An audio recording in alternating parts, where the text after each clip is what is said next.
The First Amendment says that the government can't regulate speech. Following the shooting death of Charlie Kirk, millions of people took to the internet to share their opinions on the matter. Many people going after those with differing opinions, even calling their workplaces, trying to get them fired. Just overnight to this morning, there was a total of 560 voicemails just on the district main line. That's what happened to business owners Jeff and Jennifer Harding when a former employee posted comments online saying Kirk got what he deserved. They were ambushed with dozens of social media notifications. And blindsided, mortified. I mean, it was just a terrible experience all the way around, and just to have people have a perception of us being associated with that was very disturbing. Attorney Eric Stevenson says while people have freedom of speech, he cautions people about harassment. If someone is posted online out in the public universe and people keep disagreeing with them and they keep posting, that's probably not harassment because the person has put their own comment out into the public realm.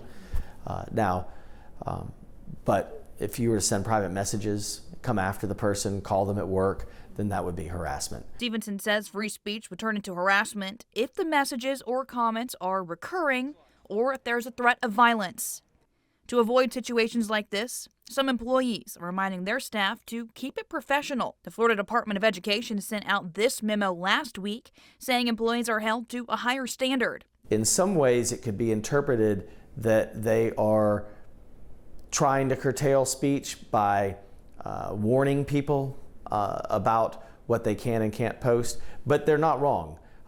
Employers can, and government employers can terminate people if they are unprofessional, but the question is what is professional and what's unprofessional. That definition, however, is left up to the employer. Florida is an at-will employment state, and so that gives employers a lot of discretion in the decisions they can make about whether they keep somebody in on a job. Stevenson advises people to think about more than the law and to think about how your comments may land. We live in a free society where we are free to say what we want to say, but I think in a lot of ways we should consider the effect that our words have on people. And even though it's okay to say what you feel, knowing that right now passions are inflamed, are you helping things out by name calling? And certainly, as we've seen over the last week, violence is never the answer. Absolutely.